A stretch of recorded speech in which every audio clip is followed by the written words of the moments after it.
Tonight, Hollywood is the scene of a gala event unusual even for Hollywood.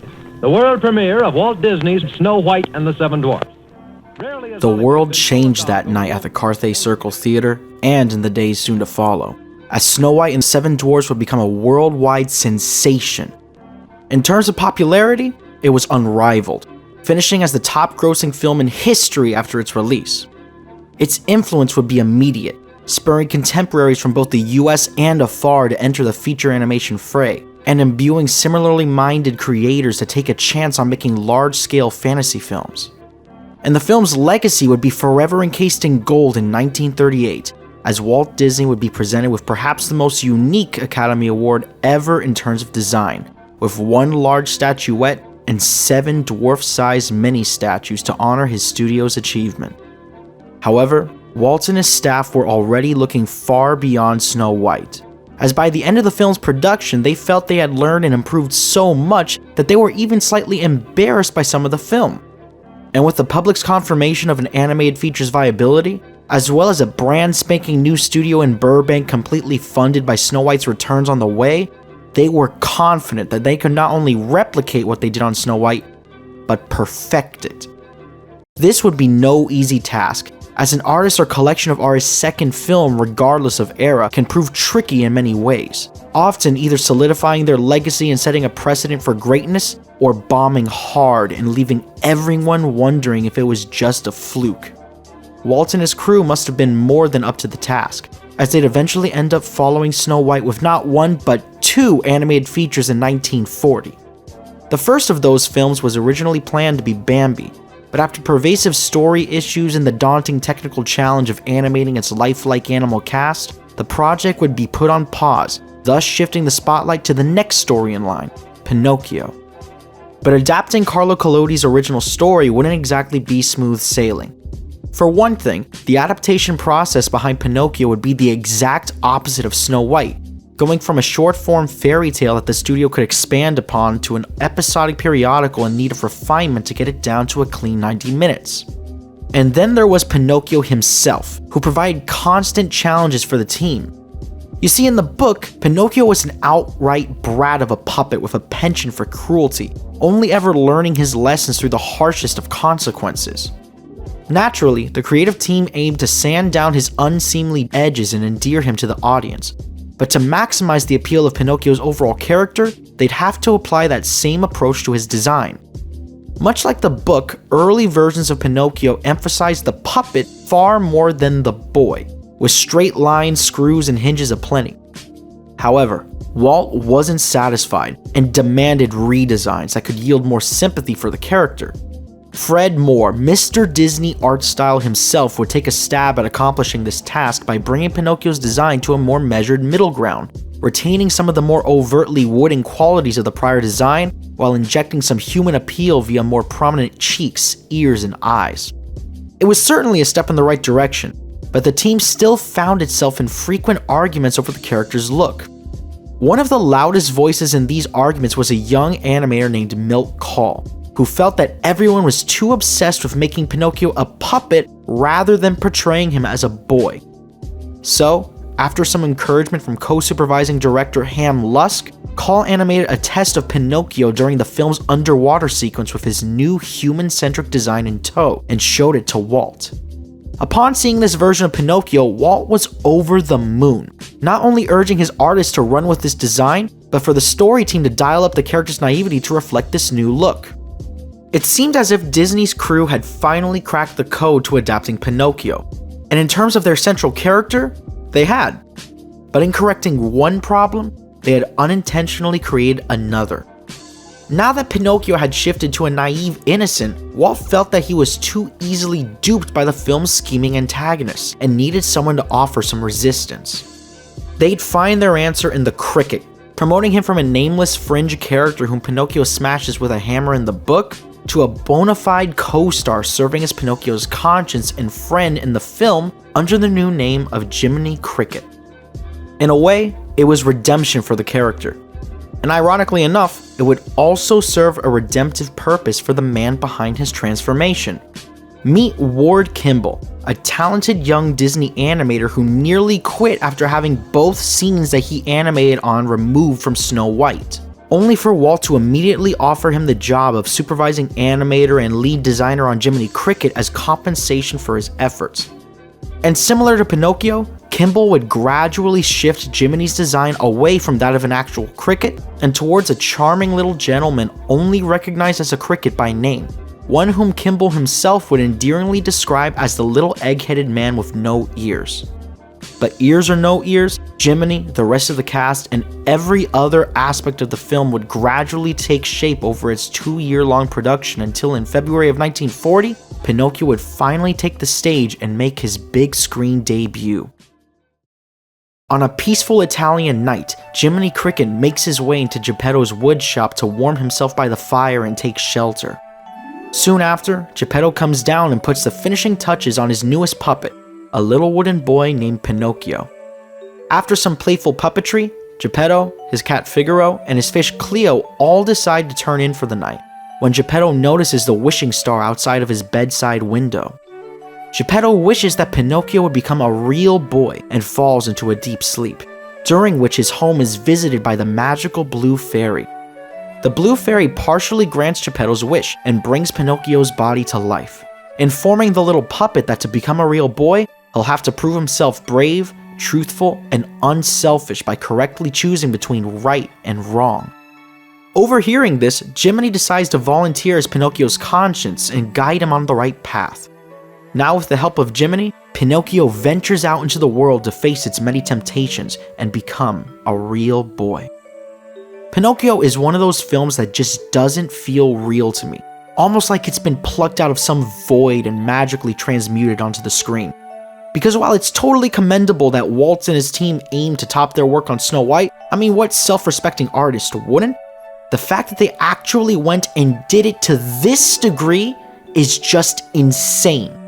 In nearly every aspect you can think of, from the story to the characters to the animation all the way to the music, everything that helped make Snow White what it was 3 years prior is even better in Pinocchio. The story might be the clearest example of this. Right off the bat, we're given a clearly stated goal for our protagonist and the necessary criteria to achieve it.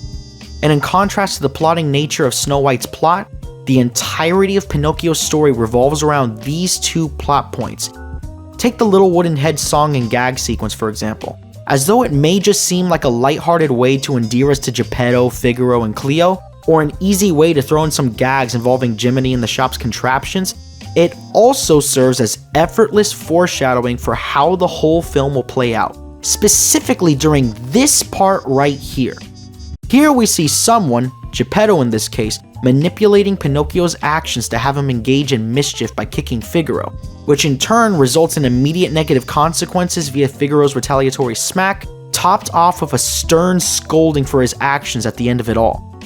Every major story beat in Pinocchio, from Honest John all the way to Pleasure Island, adheres to this same pattern. And though a lesser film would grow monotonous from such formulaic storytelling, Pinocchio overcomes this in 2 major ways. The first is in the film's refinement of its individual song and gag sequences. Whereas Snow White's sequences serve to elongate events in an amusing manner, Pinocchio's sequences are weaved into the narrative far more organically, rife with setup and payoff. Figaro's indignant opening of the window leads directly to Geppetto seeing the wishing star and making his wish. Jiminy's bout of insomnia ensures that he's awake and alert when the Blue Fairy arrives, culminating in his decision to serve as Pinocchio's conscience. Pinocchio burning his finger in Stromboli's firewood threat come full circle during the gang's escape from Monstro's belly. And while Give a Little Whistle may be a fun little ditty in the moment, it pays off in a horrifically tragic way later on, when a caged Pinocchio desperately calls out for Jiminy's help. The second and most apparent way that Pinocchio keeps its repetitive narrative engaging is through effective escalation of threat. Things start out innocent enough, as Pinocchio's curiosity ends with him burning his finger on a candle in the shop, before morning comes and we encounter the charming con men, Honest John and Gideon. These two furry frauds seem harmless enough in a vacuum, leading Pinocchio away from school and towards a life on stage for cash. But a few gags involving Gideon readying himself to whack Pinocchio with his hammer clue us in on what these and the rest of the movie's villains are truly capable of. Look no further than the hot-tempered puppet master Stromboli, who, like Honest John and Gideon, takes advantage of Pinocchio's naivety through deception and manipulation, but he also goes one step further by directly threatening Pinocchio's life with physical abuse and imprisonment, a horrible end as lifeless firewood, and perhaps worst of all thematically, a life wasted as a puppet, never to become a real boy. But even worse than life as a servile but conscious puppet is to become an unrecognizable beast without language or mind. A fate that stares Pinocchio right in the face at the hands of the sinister coachman on Pleasure Island. And of course, the biggest threat of all is saved for last, as we go from metaphorical monsters to a literal one in the form of Monstro the Whale, whose towering size and menacing roar takes center stage during the film's climactic finale. All this really highlights the insane quality of Pinocchio's rogues gallery, playing host to everything from comedic foils and brutish oafs, all the way to shadowy manipulators and inhuman monstrosities. It's perhaps the strongest assortment of villains in the Disney canon, but they never would have worked as well as they do if it wasn't for their impact on Pinocchio's character arc. Pinocchio's journey is that of personal agency, responsibility, and moral maturation, one in which every encounter with temptation allows him to test his newfound grasp of right and wrong with an ever-shrinking safety net beneath him should he fail. When Pinocchio burns his finger on the candle, Geppetto immediately puts out the fire, with Pinocchio completely unaware that he was ever in danger. During his first encounter with Honest John and Gideon, Jiminy's there to pull Pinocchio right aside and help straighten him out, if only for a moment, as he then changes his mind at the drop of a hat once the cons resume their smooth-talking ways, not even registering them as a threat in his own mind. After his imprisonment by Stromboli opens Pinocchio's eyes to the consequences of his actions, the Blue Fairy frees him from his cage with the wave of her wand, but insists that she'll only do this kindness for him once. Pinocchio then heads back home with righteous fervor, determined to overcome the next instance of temptation that comes his way. But after Jiminy excitedly runs off ahead, Honest John pounces, overwhelming and aware but woefully unprepared Pinocchio, and whisking him away to Pleasure Island as Jiminy hopelessly chases from behind.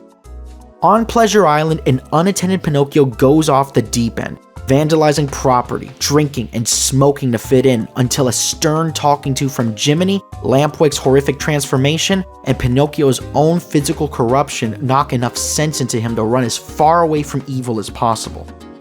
At this point, Pinocchio is keenly aware of right and wrong, what's needed of him to make the right decisions, and the consequences that his actions can bring about, with his new donkey tail and ears serving as permanent reminders of how bad things can turn out. And so, the movie throws the last possible challenge at Pinocchio for its finale: find Geppetto within Monstro's belly, a fate that would have never befallen the poor man if it weren't for Pinocchio's follies, and save him by his own efforts. No more magical bailouts from the Blue Fairy, no more hand-holding from Jiminy Cricket. The training wheels are officially off, and now it's all up to him. It's so rare to have a story that knows exactly how to portray growth in its protagonist, not just in ability, knowledge, status, or whatever metric is deemed important by the narrative, but also in the scaffolding of support that they need and receive along the way. To see Pinocchio go from this doe-eyed innocent swayed by the slightest of curiosities to a mature youth so determined to save his father that he darts to the edge of a cliff, ties himself to a rock so he'll sink quicker towards Monstro, and bids his only friend goodbye before jumping with zero hesitation, is incredibly satisfying. And if Pinocchio only served as a significant step forward for the medium of animation in terms of storytelling and character writing, then it would have already cemented its place in history as a seminal work.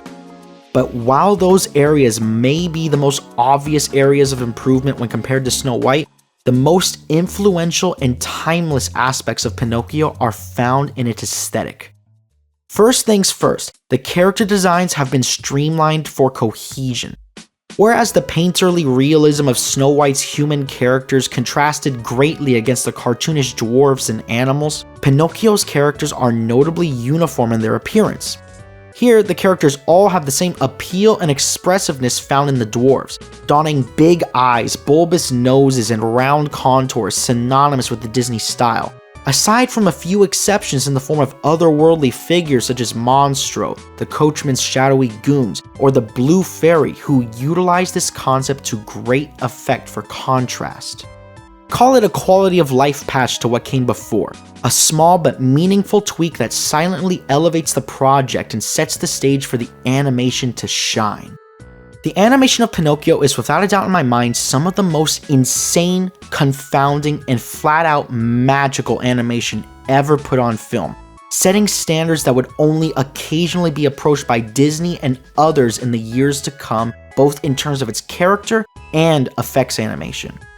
Let's start with the character animation, the special sauce that helps make these 2D characters feel three-dimensional. And in the case of Pinocchio, that three-dimensionality was made literal thanks to the newly established character model department.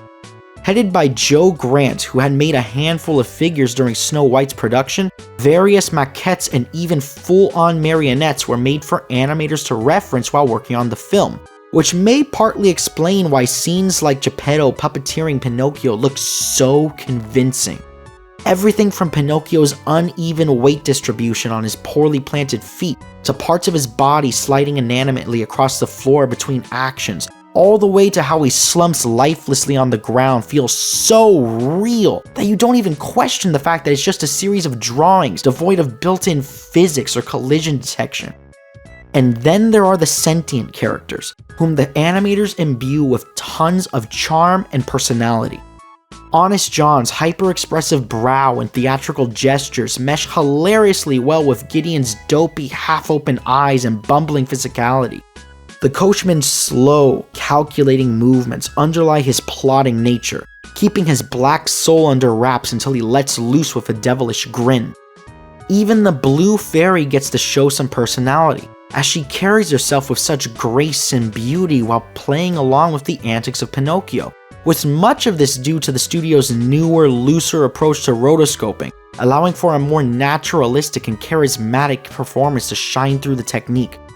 All of the animators that helped breathe life into these characters put in a hell of a shift, but even amongst such great work such as this, there are still 3 examples of character animation here that stand above the rest. Let's start with Figaro, who some may brush aside as just another cute comedic foil, but in truth represents an important innovation in animated personality. Prior to Figaro, the process of animating animals would always come down to making a binary choice. Do you animate them in a manner that's true to life both in appearance and action, or do you inject them with human personalities at the cost of realism? It was an understandable but limiting dilemma for the artist, one which lead animator on Figaro, Eric Larson, would engineer a seminal solution for. With Figaro, Larson decided to have his cake and eat it too, realistically animating an anatomically accurate cat while simultaneously imbuing it with the petulant attitude of his own nephew. This guy is such a lovable little brat, curious and cuddly, but also self-centered and endlessly pouty like the spoiled little boy inhabiting his body. There are plenty of examples of this throughout the film, like the way he shimmies into bed before later kicking his blanket off in indignation, or his self-satisfied strut as he follows Pinocchio to school.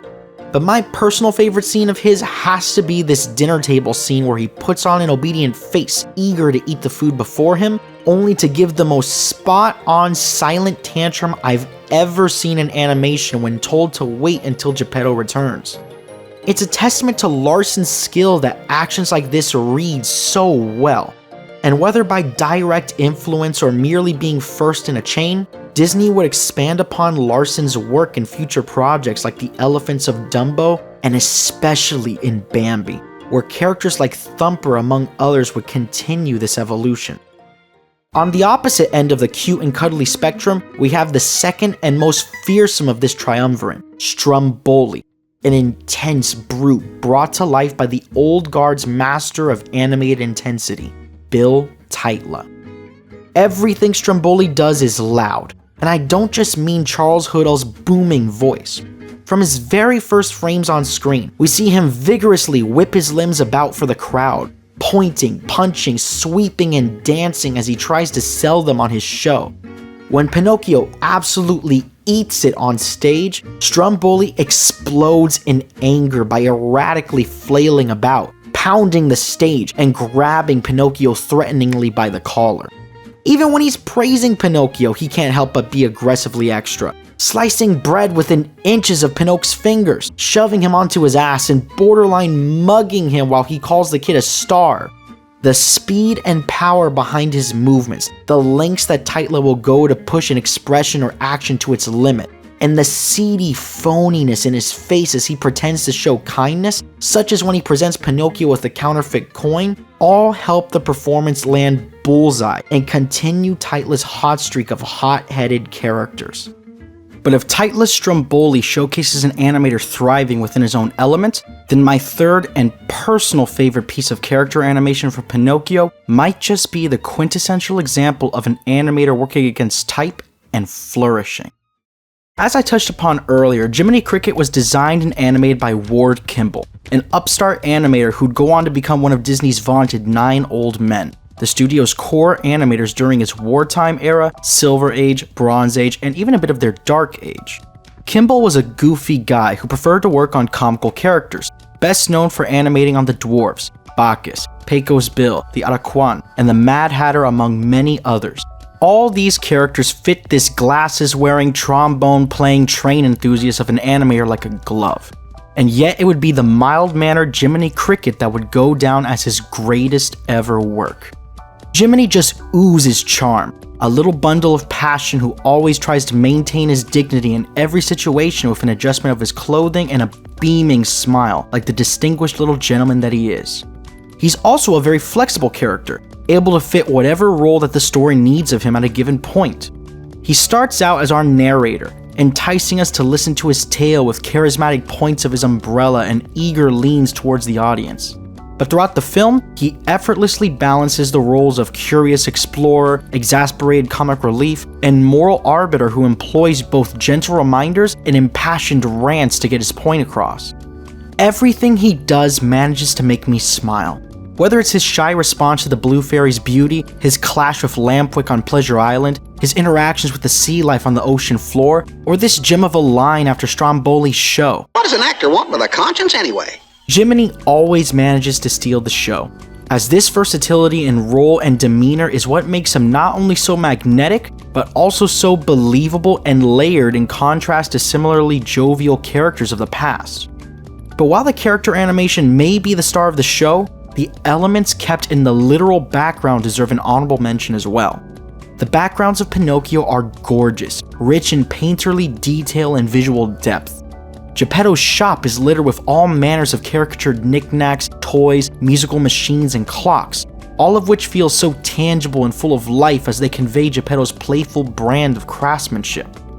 Pleasure Island drapes its array of theme park attractions in dark colors and a hazy fog, instilling a degree of unease right from the get-go before tripling down with its ruinous aftermath.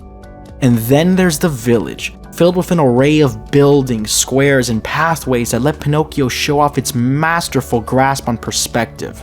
Whether it be tracking shots from above, low-angle shots from behind, or this insane multiplane sequence that flies us in and around the city, a shot that involved a modified multiplane camera and 5 huge fully lit glass paintings to achieve, the technical wizardry on display here is just staggering.